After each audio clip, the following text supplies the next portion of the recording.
Hi hello friends, എല്ലാ കൂട്ടുകാർക്കും നമ്മുടെ ഇന്നത്തെ അടിപൊളി എപ്പിസോഡിലേക്ക് തന്നെ സ്വാഗതം കേട്ടോ. അങ്ങനെ രചന നേഴ്സിനോട് പറയുന്നുണ്ട്, ഞാനാ മഹേഷിന്റെ 2 കുട്ടികളുടെ അമ്മ, എനിക്ക് മഹേഷിനെ കാണണം. ഇഷിത, നീ മഹേഷിനെ കണ്ടതല്ലേ, ഇനി ഞാൻ കണ്ടോട്ടെ എന്നൊക്കെ പറയുമ്പോഴേക്കും സിസ്റ്റർ ഞാൻ വന്ന് കാണാം എന്നൊക്കെ രചന പറയുമ്പോൾ സിസ്റ്റർ പറയുന്നുണ്ട്, അല്ല, നിങ്ങൾക്ക് അകത്ത് കയറാൻ പ്രവേശനം പറ്റില്ല, എന്നോട് അകത്ത് നിന്നുള്ള നിർദ്ദേശം മാത്രമേ എനിക്ക് ചെയ്യാൻ പറ്റുള്ളൂ. ഡോക്ടർ ഇഷിത, നിങ്ങൾ അകത്തേക്ക് വാ എന്ന് പറയുമ്പോൾ ഇഷിത രചനനെ നോക്കുമ്പോൾ രചന സൂക്ഷിച്ച് ഇഷിതനെ നോക്കുവാട്ടോ. ആ സമയത്ത് രാമനാഥൻ ഇഷിതെടുത്ത് പറയുന്നുണ്ട്, നീ ആരെയാ മോളെ ഇങ്ങനെ സൂക്ഷിച്ചു നോക്കണത്, നീ അകത്ത് കയറി പോ എന്ന് പറയാണ്. അങ്ങനെ ഇഷിത അകത്തേക്ക് പോകുകയാണ്. രചന ദേഷ്യത്തോട് ഇങ്ങനെ നോക്കിക്കൊണ്ടിരിക്കുക കേട്ടോ. ആ സമയം രാമനാഥൻ പറയുന്നുണ്ട്, നീ എന്തിനാ ഇവിടെ വന്നതെന്ന് ചോദിക്കുമ്പോൾ, അതെ, ഞാൻ വന്നു കേട്ടാണ് നിങ്ങളുടെ പുന്നാര മരുമകൾ ഇഷിതയോ പിന്നെ നിങ്ങളൊക്കെ വന്നത്. ഇത്രയും നേരം നിങ്ങൾ ഇവിടെയായിരുന്നു. മഹേഷ് ആക്സിഡന്റ് ആയിപ്പെട്ടിട്ട് ഇത്രയും നേരം നിങ്ങൾ കഴിഞ്ഞിട്ടാണ് നിങ്ങൾ വന്നത്. ഞാനാ ആദ്യം വന്നത്, എന്നിട്ട് എന്നെ കാണിക്കാൻ പോലും പറ്റുന്നില്ല എന്നൊക്കെ എന്നെ പറഞ്ഞിട്ട് പിറുപിറുത്തോണ്ട് രചന അവിടെ ഇരിക്കുക കേട്ടോ. അതേസമയം ഇഷിത അകത്തേക്ക് കയറുന്നുണ്ട്. ഇഷിത ആകെ തകർന്ന് കരഞ്ഞുകൊണ്ടാണ് കയറുന്നത്. അപ്പൊ അടുത്ത ഡോക്ടർ പറയുന്നുണ്ട്, ഡോക്ടർ ഇഷിത, നിങ്ങളൊരു ഡോക്ടറാണല്ലോ, അതുകൊണ്ട് കാര്യങ്ങളൊക്കെ എളുപ്പമാവും. നിങ്ങളിനെ വിഷമിച്ചിരിക്കാതെ മഹേഷിനെ ആത്മാർത്ഥമായിട്ട് വിളിക്കൂ, മഹേഷ് കണ്ണു തുറക്കും, വിളിക്കൂ വിളിക്കൂ ഇഷിത എന്ന് പറയാണ്. അങ്ങനെ ഇഷിത മഹേഷിനെ വിളിക്കുന്നുണ്ട്. മഹേഷ് ഇഷിതയെ മഹേഷ് വിളിക്കുന്നത്. കണ്ണു തുറക്കും മഹേഷ് എന്ന് പറയാണ്. പക്ഷെ മഹേഷ് കണ്ണു തുറക്കുന്നില്ല. ഡോക്ടർ പറയുന്നുണ്ട്, ഇഷിത ഒന്നും കൂടി ട്രൈ ചെയ്യൂ, വിളിക്കൂ വിളിക്കൂ എന്ന് പറയാണ്. ഇഷിത വീണ്ടും വീണ്ടും വിളിക്കുന്നുണ്ട്, മഹേഷ് കണ്ണു തുറക്കും മഹേഷ് മഹേഷ് എന്ന് പറയുമ്പോൾ കണ്ണു തുറക്കുന്നേയില്ല കേട്ടോ. അപ്പൊ ഡോക്ടർ പറയുന്നുണ്ട്, ഇഷിത താൻ വിഷമിക്കേണ്ട, എന്നാലും മഹേഷ് ഇത്രയും നേരം കണ്ണു തുറന്നില്ലല്ലോ ഡോക്ടർ, അത് ഒരു 2 മണിക്കൂർ കൂടി നമുക്ക് നോക്കാം, എന്നിട്ട് കണ്ണു തുറന്നില്ലെങ്കിൽ നമുക്ക് അപ്പൊ എന്താ ആലോചിക്കാം. എന്താണ് ഡോക്ടർ, ഇഷിത ഇപ്പൊ പോയിക്കോ എന്ന് പറഞ്ഞിട്ട് ആ ഡോക്ടർ അവിടെ നിന്ന് പോകുന്നുണ്ട്. ഇഷിത വീണ്ടും മഹേഷിന്റെ അടുത്തേക്ക് പോയിട്ട് മഹേഷ് ഇങ്ങനെ തലോടുവാട്ടോ. മഹേഷ് എന്ന് പറഞ്ഞിട്ട് കരയുമ്പോ നേഴ്സ് പറയുന്നുണ്ട്, ഇഷിത, ഡോക്ടർ നിങ്ങൾ പുറത്തേക്ക് പോയിരുന്നോ, ഞാൻ വിളിച്ചോളാം എന്ന് പറയാണ്. അങ്ങനെ ഇഷിത പുറത്തേക്ക് ഇങ്ങനെ പോയി ഇങ്ങനെ ഇറങ്ങുവാട്ടോ. അതേസമയം കാണിക്കണത് നമ്മുടെ മാഷിനെയും അതുപോലെ തന്നെ പ്രിയാമണിനെയാണ്.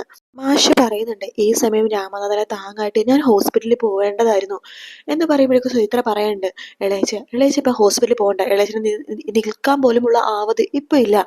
എന്നോട് അശ്വതേച്ചി വിളിച്ചു പറഞ്ഞു ഇളയച്ചൻ അവിടെ വരണ്ടാന്ന്, ഇളയച്ചൻ ഇവിടെ തന്നെ നിൽക്ക് എന്ന് പറയുമ്പോഴേക്കും നമ്മുടെ മാഷ് പറഞ്ഞിട്ട്, എന്നാലും എന്തൊരു അവസ്ഥയായത്, പാവം എൻ്റെ മോളിത് എങ്ങനെ സഹിക്കും എന്ന് പറയുമ്പോഴേക്കും പ്രിയാമണി പറയുന്നുണ്ട്, എന്നാലും നമ്മുടെ മഹേഷ് നമ്മളെ കാണാൻ വേണ്ടി ഇവിടെ വന്നതല്ലേ മാഷ് ഇന്ന് രാവിലെ, എന്നിട്ടാ അവനിപ്പോ അപ്പുറത്തേക്ക് പോയത്. സാധാരണ അവൻ അങ്ങനെ പെട്ടെന്ന് ഇങ്ങോട്ട് വരാറില്ല, ഇതൊരുമാതിരി യാത്ര ചോദിച്ചു പോയ പോലെ. എനിക്ക് ആകെ വിഷമമാണ് മാഷ് ആലോചിക്കുമ്പോ.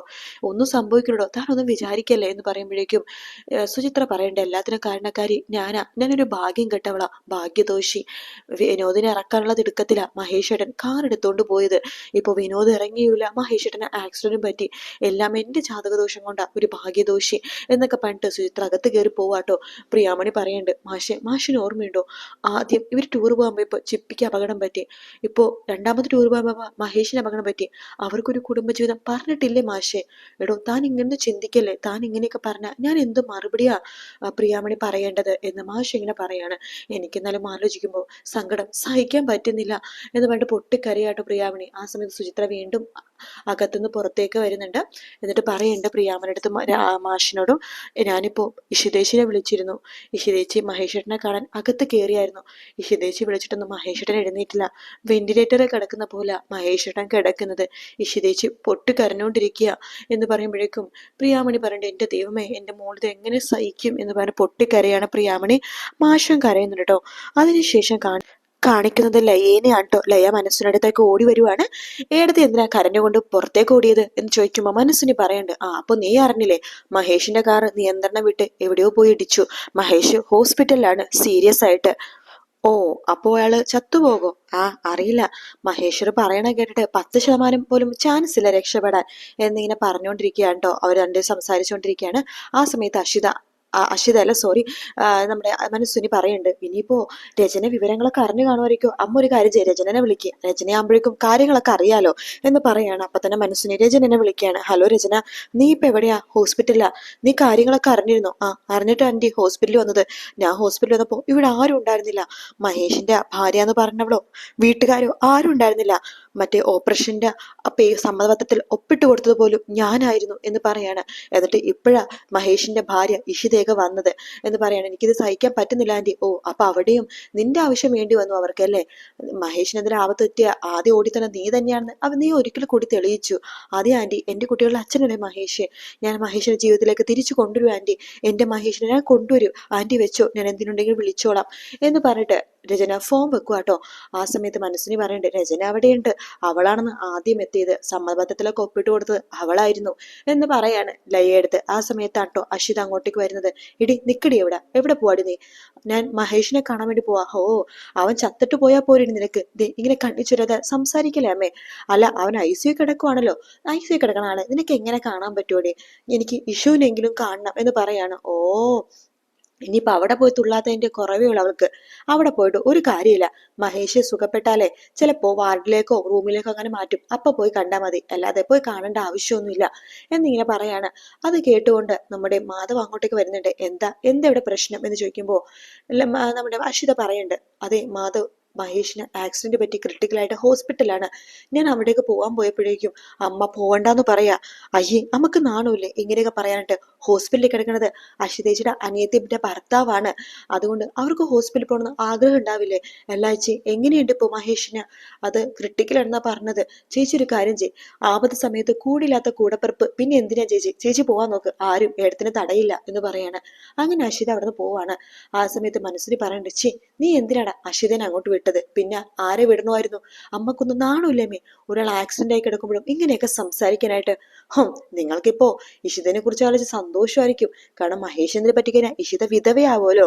അപ്പൊ നിങ്ങളുടെ വെയിറ്റിംഗ് ലിസ്റ്റിൽ നിങ്ങളും ഉണ്ടല്ലോ. നാണുല്ലടി നിനക്ക് ഇങ്ങനെയൊക്കെ പറയാനായിട്ട്? നിനക്കൊക്കെ ഇങ്ങനെ ചിന്തിക്കാനേ പറ്റൂ. എനിക്ക് എല്ലാ വിശ്വാസവും പോയി. നീ ഒന്നും ഇനി നന്നാവില്ലടി. ഇനി നിന്റെ വായിൽ അങ്ങനത്തെ എങ്ങനെ വൃത്തികെട്ട വർത്താനം വന്നാൽ ഞാൻ നിന്നെ എന്ത് ചെയ്യുന്നു പറയാൻ പറ്റില്ല എന്ന് പണ്ട് മാധവ് അകത്ത് കയറി പോവാട്ടോ.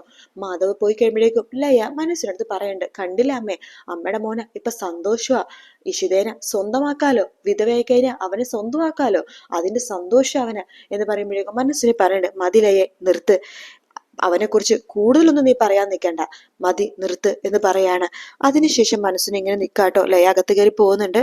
ആണെങ്കിൽ ഐസുവിന്റെ ഫ്രണ്ടിൽ ഇങ്ങനെ കരഞ്ഞോണ്ടിരിക്കുമ്പോ ഇഷിത രാമനാഥനെ ചോദിക്കുന്നുണ്ട്, അച്ഛ ഞാൻ വിളിച്ചിട്ട് പോലും മഹേഷ് എഴുന്നേറ്റില്ലല്ലോ. മോളെ നീ ഇങ്ങനെ വിഷമിക്കല്ലേ, 2 മണിക്കൂറിനുള്ളിൽ അവൻ എഴുന്നേൽക്കും.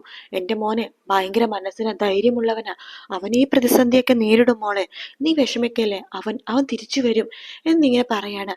ആ സമയത്ത് തന്നെ അഷിത അങ്ങോട്ടേക്ക് വരുന്നുണ്ട് കേട്ടോ. അഷിത വരുമ്പോ തന്നെ ഇഷിത വേഗം പോയി അഷിതനെ കെട്ടിപ്പിടിക്കുകയാണ്. മോളെ മഹേഷിനെ നീ പോയി കണ്ടായിരുന്നു ചേച്ചി, ഞാൻ വിളിച്ചിട്ടൊന്നും മഹേഷ് എഴുന്നേറ്റില്ല എന്ന് പറയാണ്. ഡോക്ടർമാർ എന്താ പറഞ്ഞെന്ന് ചോദിക്കുമ്പോൾ രാമനാഥൻ പറയുന്നുണ്ട്, ഒരു സർജറി കഴിഞ്ഞു, അവൻ ബോധം വന്നില്ല, പക്ഷെ 2 മണിക്കൂർ വെയിറ്റ് ചെയ്യാന്നാ പറഞ്ഞത്. മോളെ മഹേഷ് എഴുന്നേക്കും, നിന്റെ പ്രാർത്ഥനയും അച്ഛന്റെ പ്രാർത്ഥനയും ഒന്നും വെറുതെ ആവില്ല, നിങ്ങളെല്ലാവരും മഹേഷിനെ കാത്തിരിക്കല്ലേ എന്ന് പറയാണ്. അത് എന്നിട്ട് അഷിത രചനനെ നോക്കുന്നുണ്ട്, രചന അഷിതനെ നോക്കുന്നുണ്ട് കേട്ടോ. ആ സമയത്ത് രചനക്ക് ഒരു ഫോൺ വന്നിട്ട് രചന അപ്പുറത്തേക്ക് പോവാണ്. ആ സമയത്ത് ഇഷിത പറയുന്നുണ്ട്, അഷിതേച്ചി നാളെ ടൂർ പോകാനുള്ള സന്തോഷത്തിലാ ചിപ്പിമോള് ക്ലാസ് കഴിഞ്ഞ് വരാനുള്ള സമയമായി. ഡാഡിയെ അമ്മേനെ കണ്ടില്ലെങ്കിൽ അവൾ അന്വേഷിക്കും.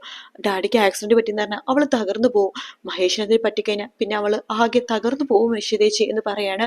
രാമനാഥൻ പറയുന്നുണ്ട്, അവളോട് ഒന്നും പറയരുതെന്ന് ഞാൻ സ്വപ്നവരെടുത്തും മഞ്ജുമെടുത്തും കർശനമായിട്ട് പറഞ്ഞിട്ടുണ്ട് എന്നിങ്ങനെ പറയാട്ടോ. ആ സമയത്ത് നമ്മുടെ അഷിത പറയുന്നുണ്ട്, മോളെ നീ ഇങ്ങനെ വിഷമിക്കല്ലേ, മഹേഷിനൊന്നും സംഭവിക്കില്ല മോളെ എന്ന് പറഞ്ഞിട്ട് ആശ്വസിപ്പിച്ചുകൊണ്ടിരിക്കുകയാണ്. അഷിതനെ കെട്ടിപ്പിടിച്ച് ഇഷിത കരയുന്ന ഭാഗത്തോടെയാണ് ഇന്നത്തെ എപ്പിസോഡ് തീരുന്നത് കേട്ടോ. നാളത്തെ പ്രൊമോയില് കാണിക്കുന്നത് ചിപ്പി ഇഷിതനെ വിളിക്കുന്നുണ്ട്. ഹലോ അമ്മ എവിടെയാ? ഹോസ്പിറ്റലിലാണോ അതോ ഡാഡിയുടെ കൂടെയാണോ? ഡാഡിനെ വിളിച്ചിട്ട് ഞാൻ വിളിച്ചിട്ട് ഫോൺ എടുത്തില്ല എന്നിങ്ങനെ പറയാണ്. സന്തോഷത്തോടെ ചിപ്പി വിളിക്കണത്. അതൊന്നും മറുപടി പറയാതെ ഇഷിത ഫോൺ വെക്കാണ്. ശേഷം സ്വപ്നന്റെ അടുത്ത് ചിപ്പി ചോദിക്കുന്നുണ്ട്, അല്ല അച്ഛമ്മ എന്തിനാ കരയണത്? എന്ത് പറ്റി അച്ഛമ്മേ? ഒന്നുമില്ല മോളെ എന്ന് പറഞ്ഞ് കണ്ണ് തുടക്കുകയാണ്. ശേഷം ആദ്യം ഇങ്ങനെ ഭക്ഷണം കഴിക്കാൻ വേണ്ടി ഇരിക്കുമ്പോഴേക്കും ആകാശ് അങ്ങോട്ടേക്ക് വരുന്നുണ്ട്. സത്യങ്ങളൊക്കെ ആകാശ് ആദ്യം അടുത്ത് പറയാൻ പോകുമ്പോഴേക്കും രചന പറയുന്നുണ്ട്, ആകാശ് പ്ലീസ് പറയല്ലേ, എന്റെ മോൻ തകർന്നു പോകും എന്ന് പറയുമ്പോഴേക്കും ആകാശ് ചിരിച്ചുകൊണ്ട് സത്യങ്ങളൊക്കെ ആദ്യം അടുത്ത് പറയാൻ പോവാണ്. അതേസമയം സ്വപ്നവേലി മഞ്ജുമെടുത്ത് പറയുന്നുണ്ട്, ഇനി ആകാശ് എങ്ങാനും ആദ്യം അടുത്ത് സത്യങ്ങളെങ്ങാനും പറഞ്ഞു കഴിഞ്ഞാൽ ആദ്യം അത് ചിപ്പിനെ വിളിച്ച് പറയുമല്ലോ ഈശ്വര എന്നിങ്ങനെ പറയുന്ന ഭാഗത്തോടെയാണ് പ്രൊമോ തീരുന്നത് കേട്ടോ. വീഡിയോ ഇഷ്ടപ്പെട്ടാൽ ലൈക്ക് ചെയ്യുക, സബ്സ്ക്രൈബ് ചെയ്യുക, കമന്റ് ചെയ്യുക. മറ്റൊരു വീഡിയോ ആയിട്ട് കാണാം friends. Take care, bye bye.